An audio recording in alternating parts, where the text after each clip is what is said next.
Mga ka-RSP, madalas bang magka-mood swings ang inyong partner at kung minsan nagiging dahilan pa ito ng problema sa inyong relasyon? Well, normal lang naman yan. Pero kapag sobrang dalas na at hindi na nakokontrol ang emosyon, nako, baka hindi na ordinaryong mood swing yan. Maaring ito na ang tinatawag na borderline personality disorder o BPD. Ngayong umaga, alamin natin kung paano nakaapekto ang borderline personality disorder sa emosyon at relasyon at paano natin mas maintindihan ang mga taong dumaraan sa ganitong kondisyon. Makasama po natin live or ngayong umaga via Zoom si Dr. Maria Noreen Molina, isang psychiatrist.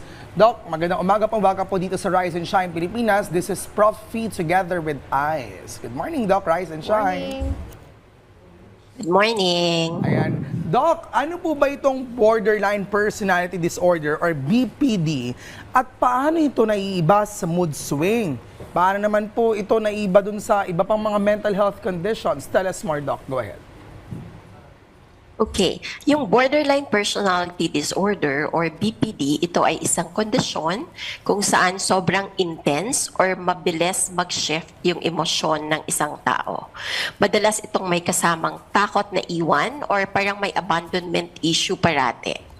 So madalas din itong may madalas din itong may impulsive actions at unstable relationships. Different ito sa bipolar disorder dahil hindi araw or linggo ang episode. Minsan, minutes lang to hours. And most of the time, it is triggered by interpersonal stress. Ano po yung karaniwang sintomas nito at paano naapektuhan ang pakikisama nga sa ibang tao? So just like what I said, matinding takot maiwan or fear of abandonment. So mabilis na mood swings, impulsive behaviors, chronic emptiness or feeling na parang laging may kulang, at minsan or most of the time also, they do self-harm. So, naapektuhan ang isang relasyon dahil madali sila matrigger, minsan super clingy or on the other side naman, super distant. So, at nahihirapan sa emotional regulation. Pero hindi ito dahil masama sila. It is because nahihirapan silang i-handle yung emotions nila. Doc, gaano po karami yung may ganitong kondisyon at kanino po ito madalas na makita? Usually, around 1 to 2% ng population ang may bipolar personality disorder. Mas napapansin ito sa clinic kasi usually mga babae ang nagpapa-consult. Pero in the community, almost equal naman, men and women. Doc, ano po ba yung cause ng BPD? Sa mga sanhi Usually, nito, paano it ito is, trigger? yes, it is nature and nurture. No? So in biology or genetic and environment. So it may be because we are born with it, or it can be because of trauma or chronic stress that a person experience. Alright, Doc, kailan po dapat mag-seek ng professional help? Kasi minsan, syempre, pwedeng not only on the relationship but with other people, pwedeng maapektuhan. I think there could be available treatments or therapy for that, Doc, yung sa BPD. Tell us more. Kailangan ng mag-seek ng consultation if it affects the functioning of the individual. Pag hindi na laging nagkakaroon ng problema sa mga relasyon or naaapektuhan ng work, naaapektuhan na yung daily living, hindi niya na kayang mag-function. No?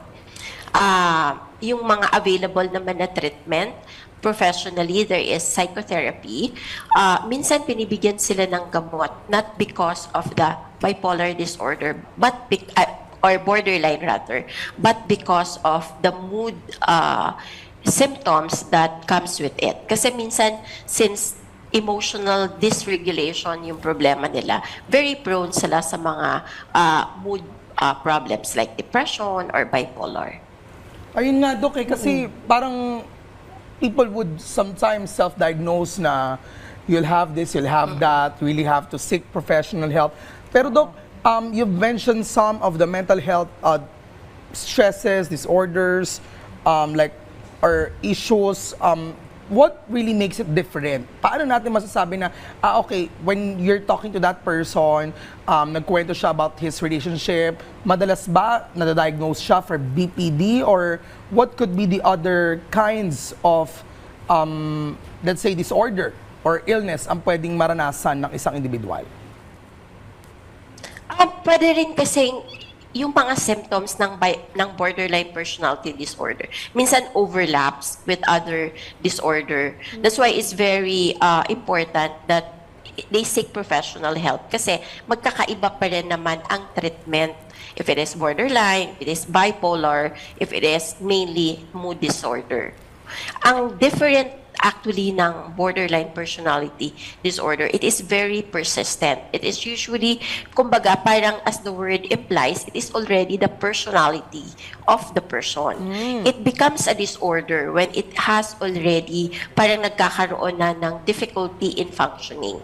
Naaapektuhan everything from interpersonal relationship to work, to family, and in all aspects of the life of the person. Doon na nagkakaroon ng problema.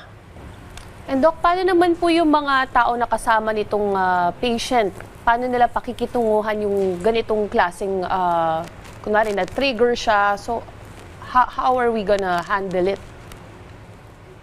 Yeah, it's very difficult. Actually, ang pinakamahirap i-deal with ay ang borderline personality disorder. Kasi sila yung is either all good or all bad. Parang black and white parate. Walang in-between. So pag okay ka sa kanila, good ka. Pag hindi ka okay sa kanila, bad ka. Hindi nila maintindihan na in a person, there will always be two sides. No? Wala silang ganon. So, parang yung bagay, yung chef nila, minsan ngayon, love na love ka nila, bukas pag may nagawa kang mali, galit na sila sa'yo. Tatakwil ka na nila or hihiwalayan ka na nila. Very intense. Wala silang in between. So, it's very difficult for the people around them, especially if hindi sila maintindihan or hindi sila makita saan nang gagaling.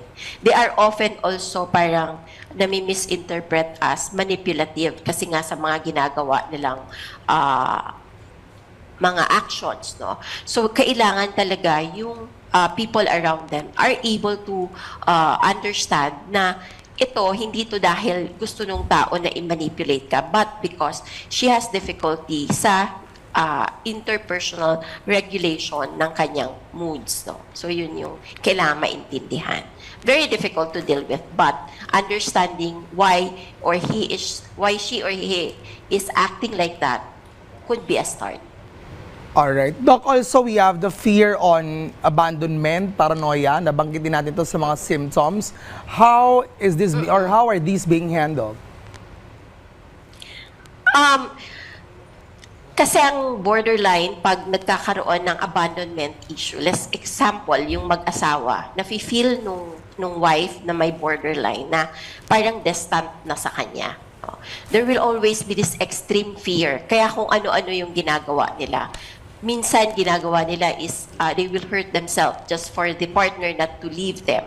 They will do some actions, extreme actions at that, na para wag lang silang iwan. So, yun yung mga ginagawa nila. How to deal with it is really to understand the cause, why he or she is acting like that.